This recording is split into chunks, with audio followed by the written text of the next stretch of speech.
एक छोटे से गांव में एक आदमी रहता था। उसके घर के पास में एक पहाड़ था जहां पर वह रोज सुबह जाता, वहां पर थोड़ी देर उस पहाड़ पर बैठता, फिर वापस आ जाता।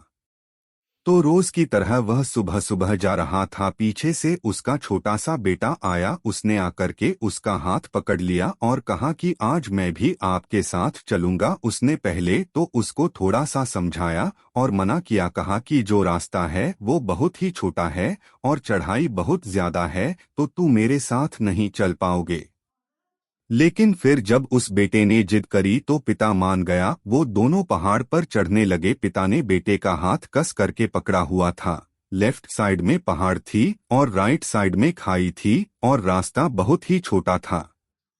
वो पहाड़ की चोटी तक पहुंचने ही वाले थे, तभी रास्ते में एक बड़ा सा पत्थर आया। क्योंकि पिता उस रास्ते से रोज आता था तो उसको पता था कि वहां पर पत्थर है, तो वह साइड से निकल गया। लेकिन जो बेटा था उसका ध्यान कहीं और था, तो उसका घुटना जाकर के उस बड़े से पत्थर से टकरा गया। उस बच्चे के मुंह से एक चीज निकली और जैसे ही वह चीखा, उसकी आवाज उन पहाड़ों में गूंजने लगी। इससे पहले उस बच्चे ने कभी भी अपनी आवाज की गूंज नहीं सुनी थी, तो उसे समझ नहीं आ रहा था कि ये क्या हो रहा है। वह अंदर से थोड़ा सा घबरा गया और उसे लगा कि शायद कहीं कोई है जो छुपकर उसे देख रहा है और उसका मजाक उड़ा रहा है। फिर उस बच्चे ने बोला, कौन हो तुम? तो जब उस बच्चे ने उस गूंज को सुना तो उसे गुस्सा आ गया। उसे लगा कि कौन है ये जो मेरा मजाक उड़ाए चला जा रहा है।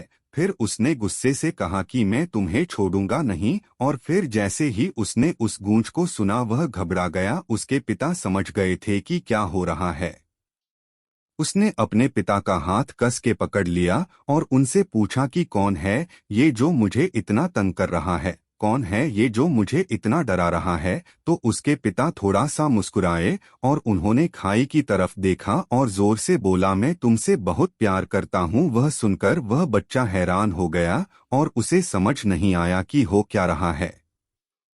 क्योंकि वही इंसान जो उसका मजाक उड़ा रहा है, उसको तंग कर रहा है, वह उसके पिता को बोल रहा है कि मैं तुमसे बहुत प्यार करता हूं। तो उसके पिता अपने बेटे को देखा और वो समझ गए कि उसके मन में क्या चल रहा है। और फिर दोबारा उन्होंने बोला, तुम बहुत अच्छे हो। और ये सुनकर उनका बेटा थोड़ा सा मुस्कुराया और पूछा अपने पिता से कि ये क्या हो रहा है।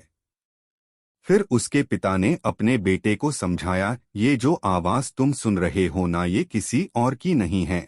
ये तुम्हारी ही आवाज है जो कि पहाड़ों में गूंज रही है और तुम्हें अपनी ही आवाज सुनाई दे रही है। जैसे तुम बोलते हो ठीक वैसा ही तुम्हें सुनाई देता है। अगर तुम गुस्से से कुछ कहोगे तो पलट करके जो आवाज आएगी उसमें भी गुस्सा होगा, लेकिन अगर तुम कुछ अच्छा कहोगे तो वो आवाज भी अच्छी होगी। बिल्कुल इसी तरह से हमारी जिंदगी में भी होता है। जैसा तुम अपने मन में इस जिंदगी के बारे में सोचते हो, ये जिंदगी तुम्हारे लिए बिल्कुल वैसी ही हो जाती है। अगर तुम मन ही मन अपने आप से ये बोलते रहोगे कि मेरी जिंदगी तो बहुत बुरी है, तो तुम्हारी जिंदगी सच में बुरी हो जाएगी। और अगर तुम अपनी जिंदगी से प्यार करोगे तो तुम्हारी जिंदगी भी तुमसे प्यार करेगी।